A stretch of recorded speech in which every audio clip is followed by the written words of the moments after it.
你是我老婆，是领导干部的家属，所以政治规矩你得懂，不能把社会上的、外面的那些负面影响带到家里来，一丝一毫都不行，明白吗？这堂课我已经上了好多遍了，我早就明白了啊。咱不说了啊，来，再吃一块，可甜了，来来，嗯。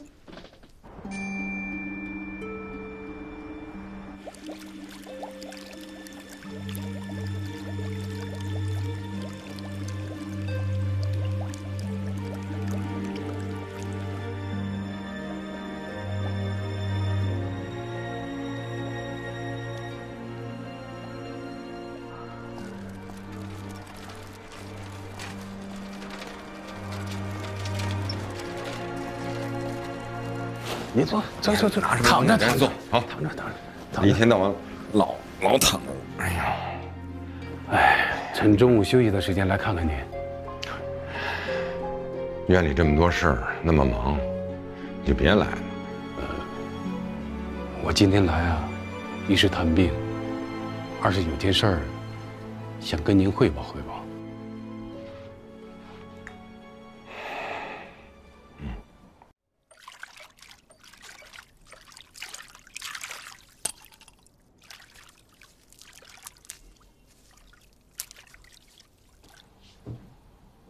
启恒，启恒，你快看！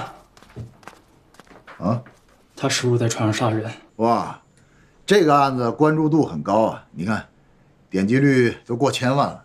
就是他抓走了姐姐。他眉头上疤痕，我是不会记错的。如果要是这样的话，等这个案子审完了，我好好跟公安机关说一说，让他们再重新调查一下。行了，他怎么可能说实话？ 你答应过我的，你说一定会找到姐姐的，现在说话不算话了。我不是说话不算话，我是在跟你讲道理。那法律的事情，怎么能随随便便就做交易呢？这都5年了，要有别的办法，早就找到姐姐了。现在这是最好的机会，你就这么不在意我姐？我不是不在意你姐姐，一个案子归一个案子，你不能都掺和在一起啊。你还是不相信我？ 哎，郭伦，郭伦，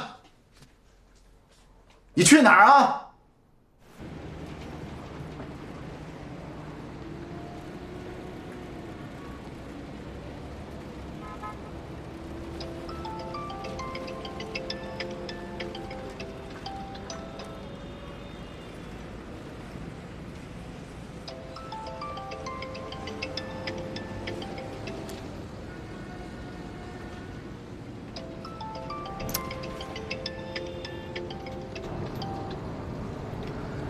喂，郭伦，怎么出狱不联系我呀？你谁呀？嘿，我谁？范大志啊，我谁？范大志。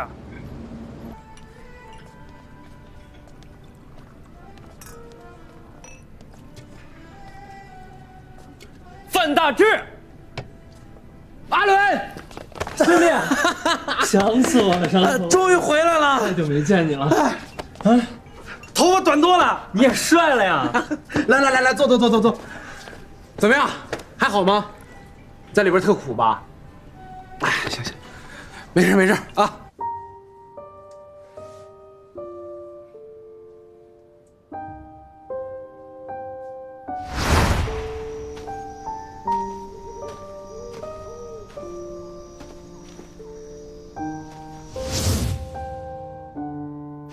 幸好你在哪儿？幸好，你快来救我，我好害怕。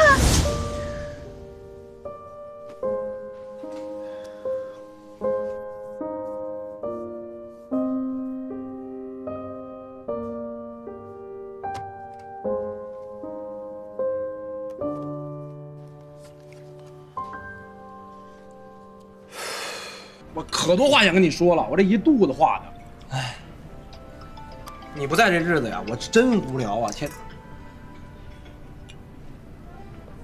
喂，跟我同学在一块儿呢。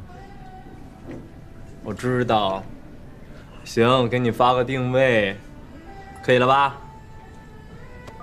啊，发定位，一个特别多事儿的姐姐。哎呦，现在连姐姐都泡了，无聊不无聊？正经点啊！哎，正经，说个正经事儿啊。我现在呢辞职了，我打算创业，做游戏公司，怎么样？有没有兴趣跟我一块干？我现在很多东西还是学习阶段，现在学黑客技术，我还不够成熟。没事儿，你那技术我还能不知道吗？黑客别黑了，我告诉你，现在就做游戏，手机游戏，我跟你说大挣，怎么样？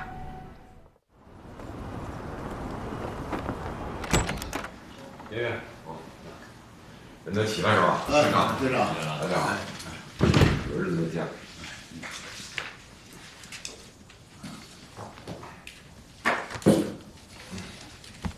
审委会25个人，到了17人，2/3以上，可以开始。哪位同志先说？我先来吧。好，肯定大家都有一些自己的分析判断，我也有自己的看法。但是说之前呢，我还是想先听听，恐怕大家也都想先听听分管刑审的齐副院长对这事的指导意见。确切说吧，就是对3位被告如何定罪量刑。现在争议最大的就是在郑铎的定罪量刑上，不知道你是怎么看的？其实呢，我还是那个意见，这个郑铎啊，一开始他就想抢那袋钱，他为了让别人啊不知道这袋钱的来路，所以呢，将王贵平杀人灭口，犯了这个抢劫罪和故意杀人罪，情节呢比较严重，最高可以判到死刑。如果这样的话，那还真有点对不起。我们跟你的看法有一些冲突。有冲突好啊，真理越辩越清，啊。不过，周厅长，你刚才说的我们，是说的我们审委会大多数吗？啊，口误。我的意思是我自己。要不，我先来谈谈。好。我认为曲院长说的抢劫罪，证据是不充分的。首先呢，这些都是合议庭的一个推测。注意，这仅仅是一个推测，我们并没有实质的证据来证明郑铎想侵吞那袋赃款。根据卷宗，他是在制服王贵平之后才发现的那袋赃款，这其中我并没有发现什么预谋抢劫的犯罪事实。我同意董厅长的意见，我判定抢劫罪不成立。他捅王贵平的最后一刀，鉴于当时当地的实际情形，按照故意伤害罪中的防卫过当原则，我认为对他酌情予以减刑是符合法律精神的。我不同意。老牛，审委会尊重每一位同志独立选择。刚才呢，董厅长从细节上谈了一些对此案的看法，我想再从宏观上聊一聊我的想法。咱们国家的司法实践呢，是一个逐渐完善和进步的过程。最高法这些年一直都在强调慎用死刑，这个慎，就是要我们谨慎，能给人真正悔过自新的机会，那才是善良的法治。这个卓厅长的意见呢，我想啊，我赞同一部分。慎用这个死刑啊，这个慎，除了谨慎，还有审慎，是我们对死刑、对法律的一种敬畏的精神。除了敬呢，我觉得还有畏。在这个王贵平受了伤的情况下，郑铎呢，就轻而易举地剥夺了他人的生命。在这种情况下，我们还是要谨慎的不判他死刑，那杀一个人的代价就太轻了。那么我想问一下，那咱们法律的威慑力何在？说得好啊！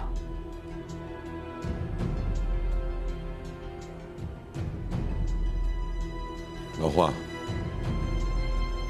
你说说。啊，刚才前面几位同志啊，争议也很激烈，我想让大家看看网民在这个问题上的反应。这几天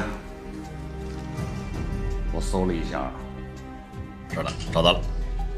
刘婷，你先看看这篇文章。这篇文章到昨天晚上为止，光留言的人数已经超过了1万。这个发帖子的人认为啊，这个郑铎他就是个英雄。要不是他，废手渔船他永远不可能安全的回来。那么渔船上的另外2个人呢，也不可能幸存，甚至银行的结案也将石沉大海啊。洛天啊，你的意思，郑铎还成了英雄？那是不是我们还应该送他一面锦旗啊？啊？哎呀，牛婷啊，这个嘛，也不可否认，他毕竟是救了2个人嘛。哦，你的意思是说，一个抢劫犯要是杀了一个毒贩，并且抢走了毒贩的钱，那反而是为民除害了啊！老牛，你这是抬杠啊！这分明是2码事嘛！这怎么2码事呢？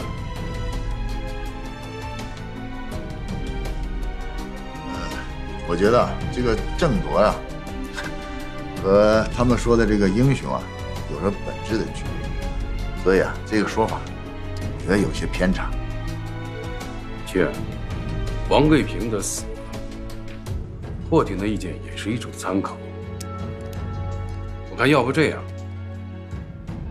既然大家的意见总是不能统一，还是走程序。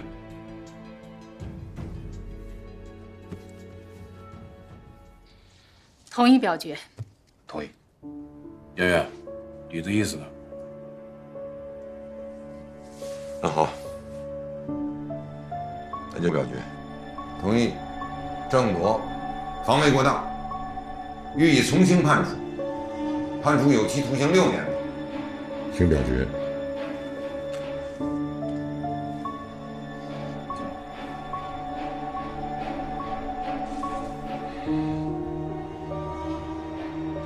审委会一共到会17名委员，9票已经过半了，通过。徐主咱，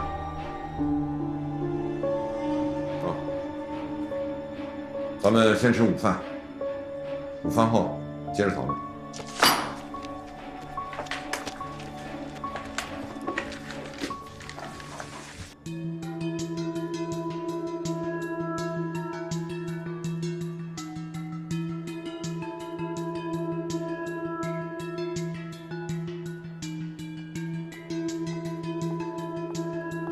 罗总，你看，广场门口的视频也传到网上了。这静坐抗议的人比我们预想的要多。我没有别的要求，只有一个要求，就严惩凶手。您呢？我没有什么想说的，我只想让凶手伏法。有很多网络红人大 V 都参与了进来，这是一呼百应啊。于主任说，其实我们可以组织更多的人。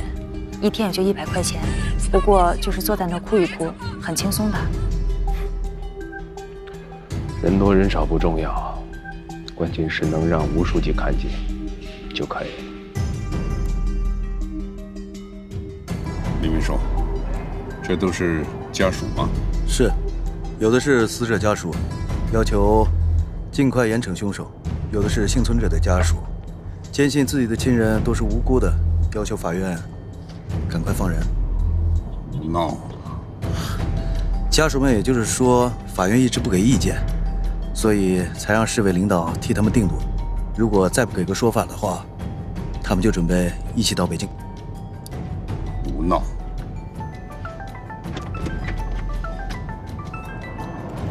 哎，赵林书记，是我。什么？把上访书都递到省委去了？中院不可能懒政惰政。不会包庇罪犯。好，是的，请赵林书记放心。啊，好。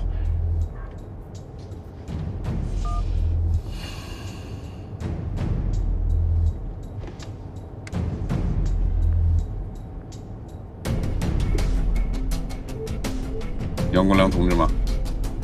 虽然说这个王贵平也不是什么好人，但是郑铎他明明是在处心积虑的抢劫杀人，才判了6年。我看照这么下去，用不了2、3年他就可以检验出来了，真是气死我一个脑细胞。不，要是照这样发展的话，再过1、2年你就被气死了。我现在就要被气死了。喂，杨院。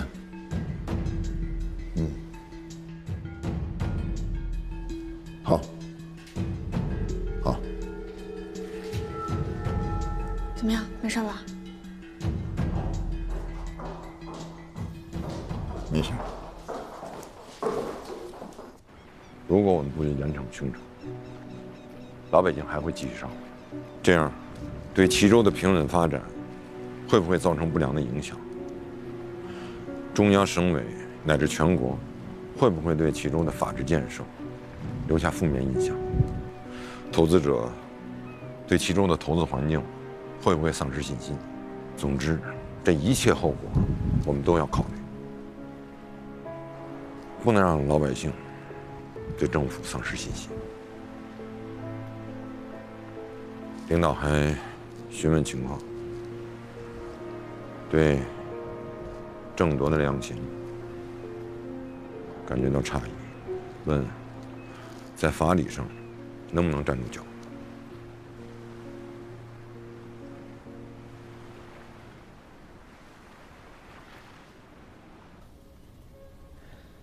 家属的视频都上了头条了，这网上议论暴增啊！从昨天开始，竟然还有一个网上发起的在线静坐活动。静坐活动，我看看，他们是要干什么呀？这是用来声援郑铎的。一个重大案件往往要承受来自四面八方的压力啊，所以啊，这就要求我们法官的脑瓜一定要保持清醒。我就奇了怪了，你们说啊，今年光渔船案发生的就有300多起，所有死亡人数加起来比我们这个单个案件多了，造成的损失也比我们这个案件大多了。以前从来都没有发现说老百姓对这种渔船案件特别感兴趣，为什么就单单对我们这起那么较劲儿呢？这就叫人言可畏。有些人并不真正的关心一些真相，一个突发事件所激发的想象，如果能够震撼的那些人啊，多愁善感的那颗心，那么哪怕其他的事件它的后果要比这个事件严重的多得多，但他们依然会天天念叨这个事件，真不知道该笑还是该恼。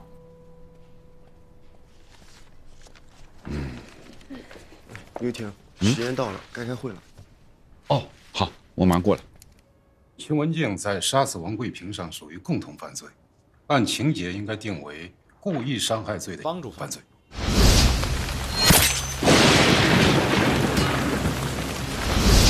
齐文静想推刘凯下船，见其没有落海。老婆，你知道我是爱你，老婆。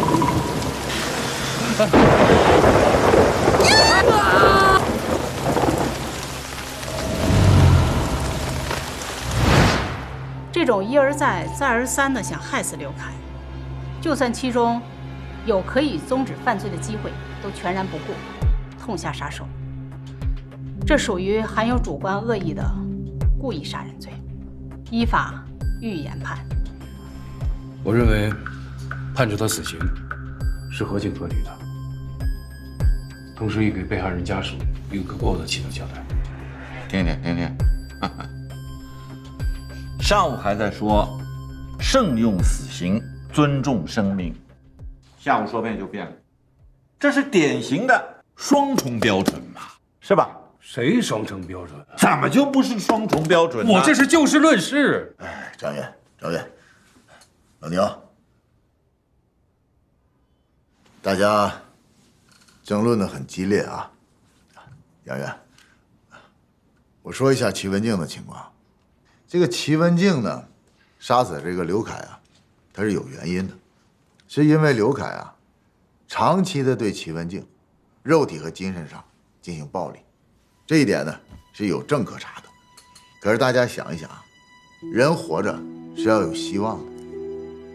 如果要是前面是看不到头的恐惧，人活着是没有勇气的。在这个时候呢，齐文静在船上好像看到了一个机会，这个机会啊，可以让他摆脱痛苦，摆脱恐惧。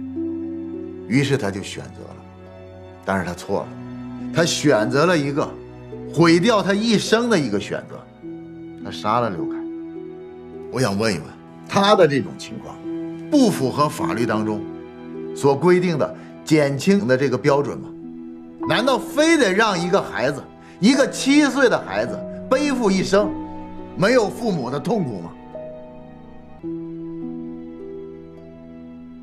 姐，你这个才是双重标准。郑铎救人你不考虑啊？齐文静，你反倒要仔细考虑起来了。你说的对，啊，不应该有双重标准，应该统一标准。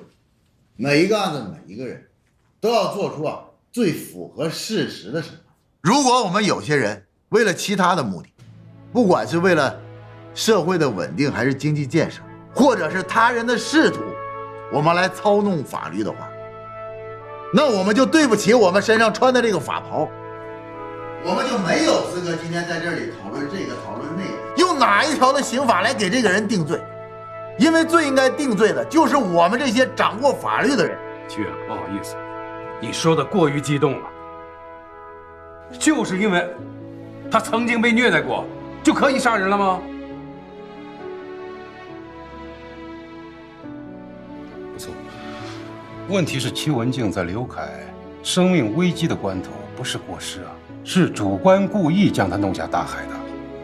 故意杀人的情节非常清楚，而且还有相关人员作证。后来他又为了逃避法律的制裁啊，跟另外2位被告共同编造了自行跳海的谎言。请问这一切有符合从轻判处的条件吗？卓婷，我说的是酌轻轻判的基础，它有这个可能。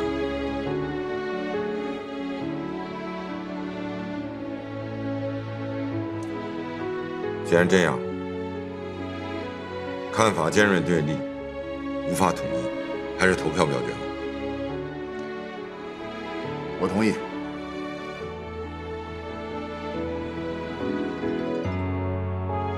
我建议判齐文静死刑，但缓期2年执行。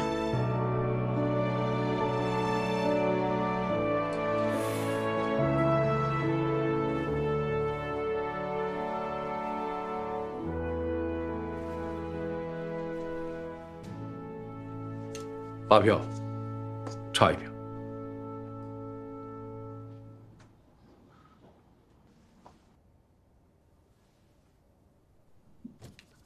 同意判处齐文静死刑的，等等。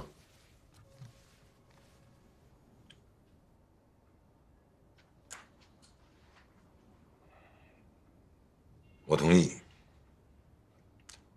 判处齐文静死刑，缓期2年执行。9票，9票，死缓，通过。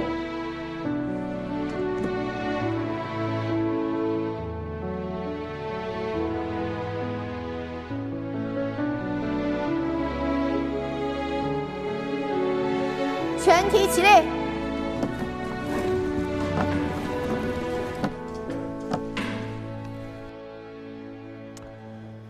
现判决如下：合议庭经过充分讨论后，一致认为，被告人齐文静杀死王贵平，犯故意伤害罪，判处有期徒刑3年；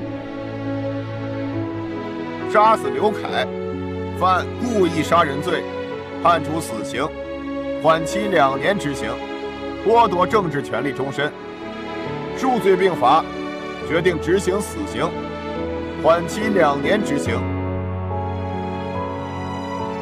被告人李宇犯故意伤害罪，判处有期徒刑3年，缓期3年。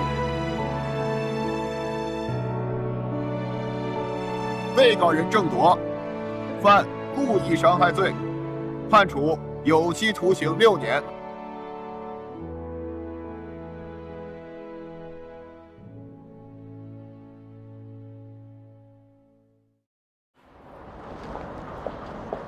齐远，啊？为什么？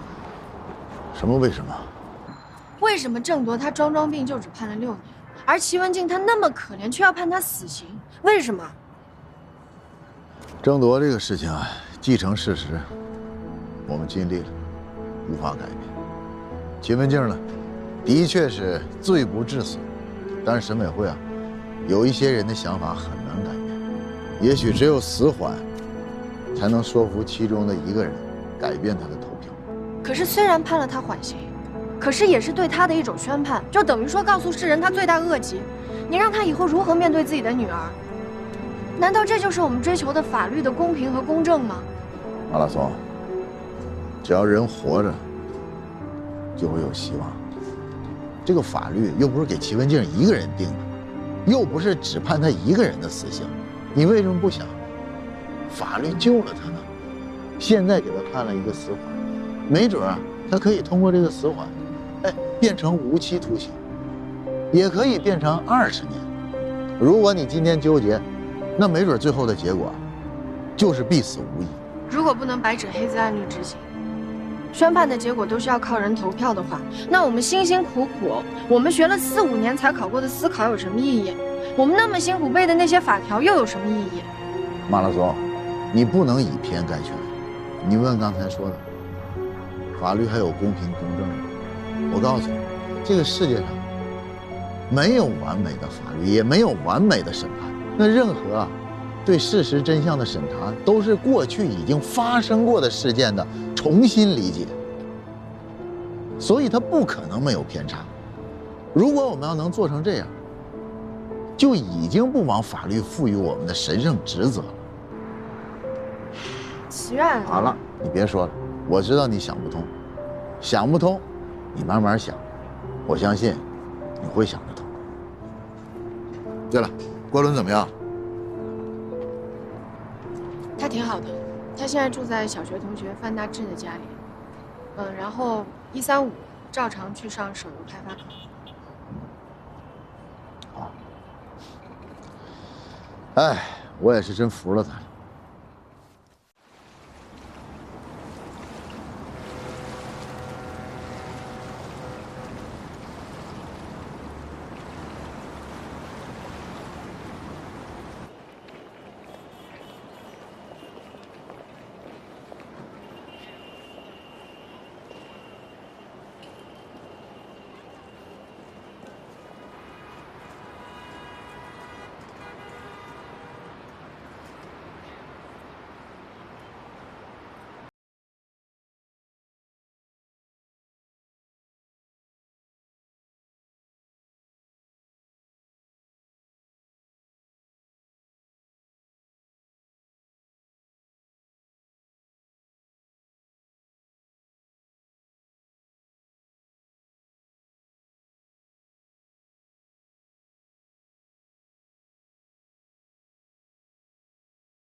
我问你，你是不是也是渔船案的法官之一？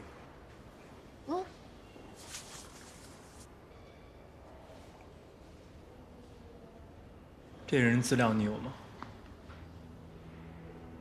郑铎，你要他的资料干嘛？我严重怀疑我姐的失踪跟他有关。你有证据吗？我亲眼所见。我清楚记得，当时在游乐场，我姐是被一个左眼旁边有疤痕的男人带走的。郑铎他也的确左眼旁边有一道疤，可是这世界这么大，不一定只有他一个人是这样的。桂纶，你姐姐这事儿已经过去了很多年了，你真的还能记得住那个人的长相？你真的能够确定那个人就是郑铎吗？我不确定，但是我的直觉告诉我，他一定有问题。什么问题？你想啊，渔船上有8个人，死了5个，而且其中1个还是记者，这也太巧了吧？你说胡白啊？胡白他可不是被郑铎给杀死的，他是被那个逃犯王贵平给杀死的。谁能证明？什么意思啊？我是说，谁能证明胡白一定是被王贵平杀死的？换句话说，就是谁能证明胡白就一定不是被郑铎给杀死的？这也太巧了，只要有这个人在，就一定有记者出事儿。这该不会只是我们的臆想吧？哎，我问你，你到底帮不帮我查？不帮我查，我走了啊！哎呦呦，你别急，我又没说不帮，我帮。谢了啊。哎，你刚才那个，特牛。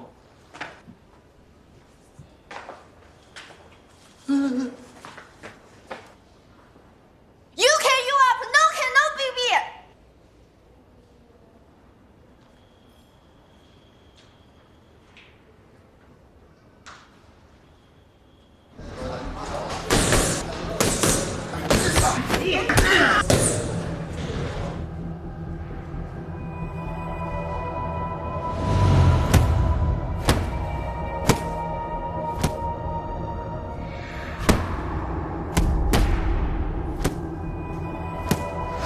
雷锋，我想郭念的案子会有进展。老伙计，我非常了解你的心情，但是单凭直觉不够立案的标准啊。我知道，我也就跟你说说。再说了，郭建的案子你又不是不清楚，但凡有一点线索，早就有进展。咱们不能单凭一个直觉去把人抓起来了。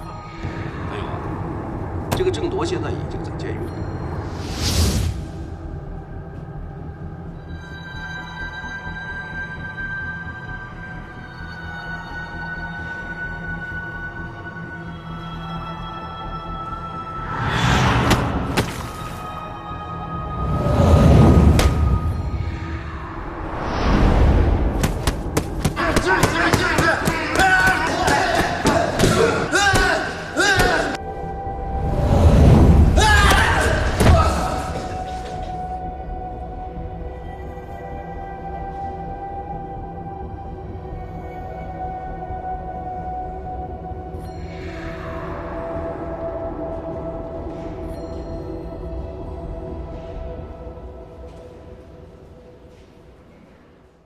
慢点，罗总。没事没事，你先坐。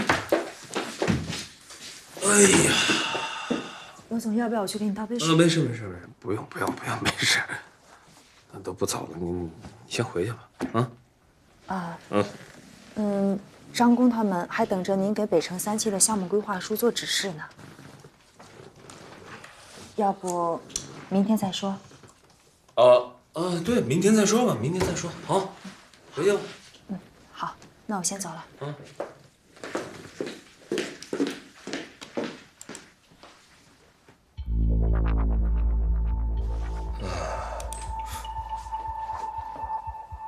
跟我作对是吧？那只能跟你说拜拜了。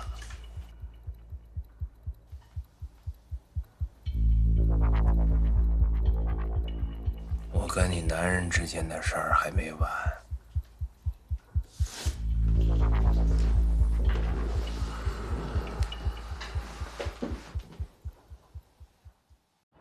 哎，怎么着？真想好了，不跟我这住了？你回去干嘛去？再不回家，谁去监督他去找我姐啊？那倒也是。哎，要不然这样吧，我送你回去，正好啊，我这好长时间没见你姐夫了，一肚子话想跟他说呢，怎么样？不方便，我先不回家，先去参加他一个亲戚的生日。不是，那你带我一块儿不就完了吗？不方便，走了。别呀，不是你带我跟你一块儿呗，走。哎，要不是菲菲生日啊，还请不动你这个大领导。哎呀，你净瞎说，嫂子。哎呀，我早就想啊，看看你。哎，郭伦来了。哎呦，你看你太客气了，还带什么蛋糕啊？快快快，坐。哎，人都到齐了，开吃吧。国伦，跟你打招呼呢。嫂子。哎，真帅啊！都这么高的大小伙子了，别客气啊，吃吃吃。菲菲，生日快乐！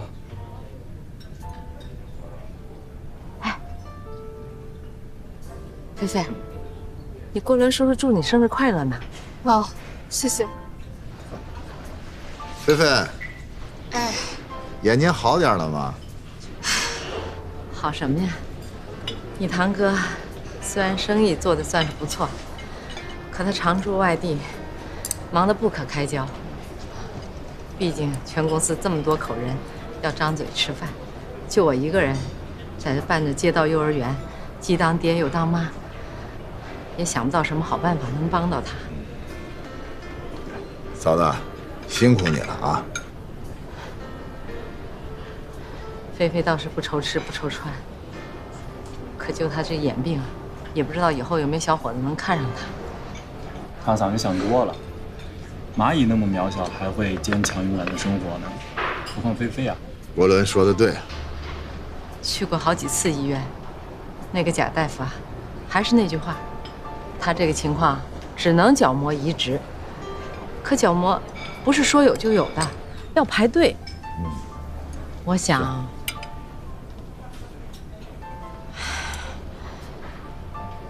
齐航，你好歹是法院的大领导，我想，如果你能给医院的哪个领导打个电话，那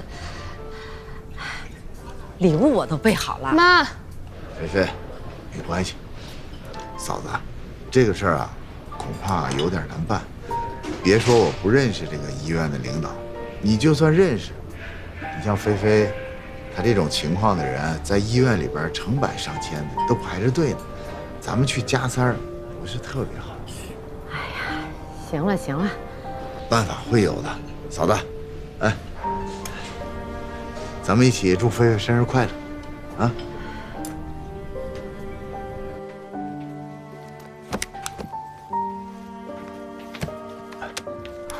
你这又怎么了？齐大法官，这是我的私人空间，您不知道进门之前要先敲门吗？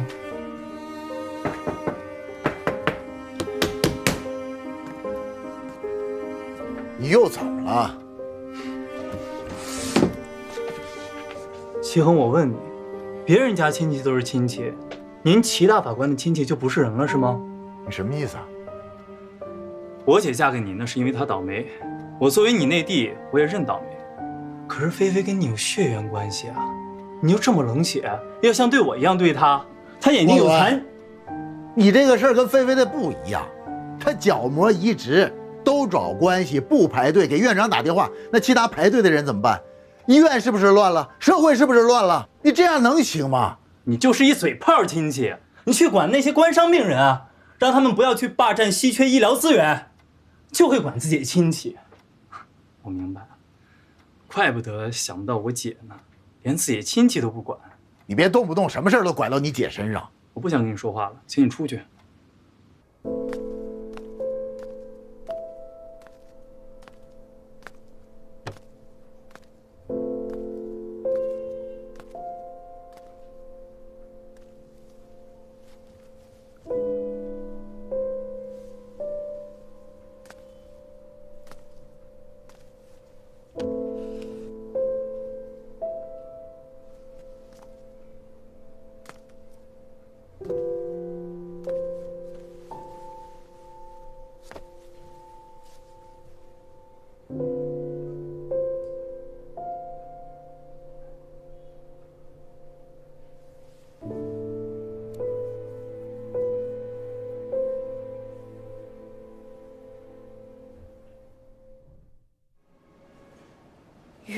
制改革全省政法系统学习论坛。素衣山假日饭店周末2天自由报名。素衣山，这个周末那是不是有个美食节呀？是我听说那儿有个国际美食节，怎么样，去不去？去啊，必须得去。好，那么我从今天开始就不吃饭了，我准备到了周末好好吃它1顿。啊，不对，狠狠的吃它6顿。啊不，连上宵夜狠狠吃上8顿。8顿。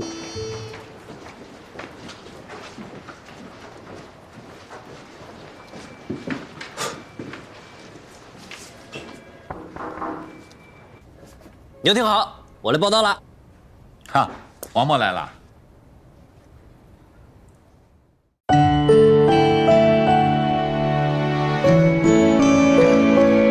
我听见回声来自山谷。